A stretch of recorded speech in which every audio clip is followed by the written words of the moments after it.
ধন্যবাদ দিতে হয় আমাদের বাংলাদেশের উজ্জ্বল নক্ষত্র, বর্তমান জাতীয় মসজিদ বাইতুল মুকাররমের সম্মানিত খতিব মাওলানা মুফতি আব্দুল মালিক হাফিজাহুল্লাহ।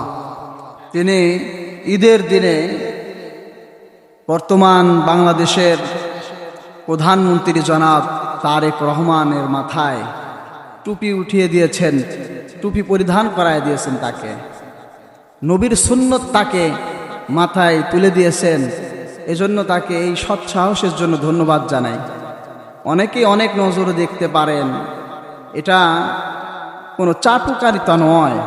যেমন আমাদের ডক্টর ইনায়েতুল্লাহ আব্বাসী হাফিজাহুল্লাহ উনি বলেছেন, আব্দুল মালিক সাহেব যে প্রধানমন্ত্রীর মাথায় টুপি উঠায় দিয়েছেন, এটা তার চাটুকারিতা থেকে নয়, এটা হলো তার সাহসিকতার পরিচয়।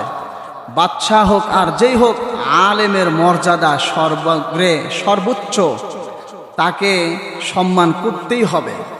আর একজন আলেম কোনো চেয়ারম্যান, মেম্বার, এমপি তাদেরকে ভয় করে চলবে না, তাদের আদর্শ, তাদের গুণ থাকবে, বরং তারাই তাদেরকে এই সমাজের যারা অধিপতি আছে, দেশ পরিচালনায় যারা আছে, তাদেরকে পরামর্শ দিয়ে সৎ পথে, ইসলামের পথে তাদেরকে নিয়ে চলবে। এটা একজন আলেমের গুণ, একজন আলেমের বৈশিষ্ট্য। একজন আলেম শুধু না, ইমানদার মাত্রই বাদশার সামনে সে মাথা নত করবে না, বাদশার সামনে সে তার ইমানের বহির্প্রকাশ ঘটাবে, নবীর সুন্নতকে জিন্দা করবে। কোনো রকমের এতে দ্বিধাবোধ তার মধ্যে থাকতেই পারে না। এজন্য মুফতি আব্দুল মালিক হাফিজাহুল্লাহ উনি আমার উস্তাদেরও উস্তাদ, আমার উস্তাদ ছিলেন উলুমুল হাদিসে। আমি উনার লেখা কিতাব পড়ছি, আল মাদখাল, ওই কিতাব আমি পড়েছি। উনার ছাত্র মাওলানা আমিনুল হক আজাদি দামাত বারকাতুহুম, উনি ছিলেন হাটহাজারি মাদ্রাসার নাম্বার আউয়াল ছাত্র। উনি মার্কাজুদ দাওয়াতে পড়াশোনা করেছেন।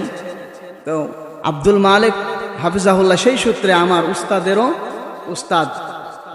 এখন বর্তমান বিশ্বে হাতে গোনা যে কয়েকজন হাদিস বিশারদ আছে, তার মধ্যে উনি একজন অন্যতম ব্যক্তি।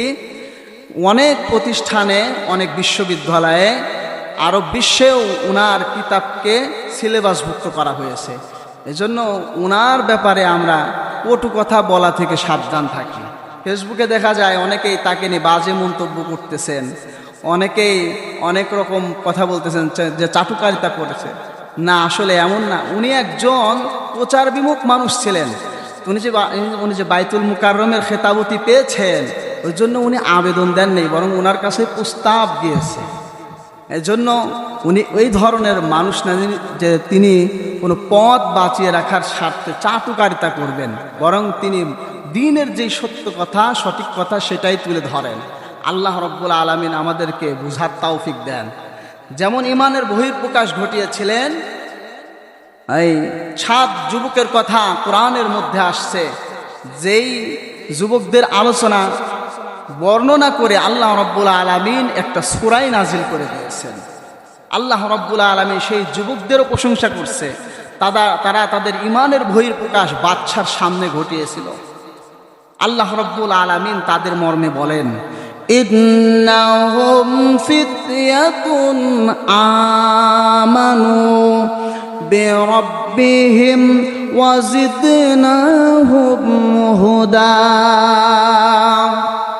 আল্লাহ রব্বুল আলামিন জানান, তারা এক যুবক দল ছিল, আমানু বিরাব্বিহিম, তারা তাদের রবের প্রতি ঈমান এনেছিল।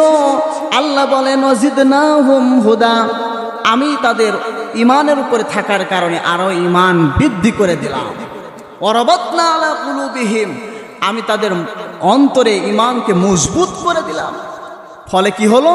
বাদশা যখন মূর্তি পূজারী, বাদশা যখন দাকিয়ানুস তাদের সম্পর্কে জানতে পারলো, তাদেরকে ডেকে পাঠালো, হুমকি ধুমকি দিল, ঈমান ছাড়ার কথা বলল।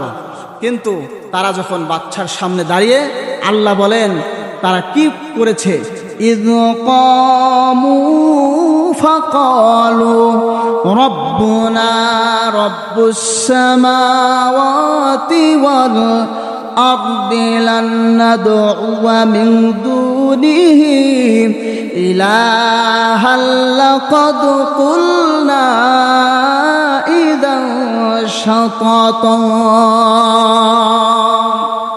আল্লাহ রাব্বুল আলামিন তাদের ব্যাপারটা আসহাবে কাফের ইমানদার যুবকদের কথা তুলে ধরে বলেন, বাদশার সামনে তাদের ইমানের বহির্প্রকাশ তারা কিভাবে করল।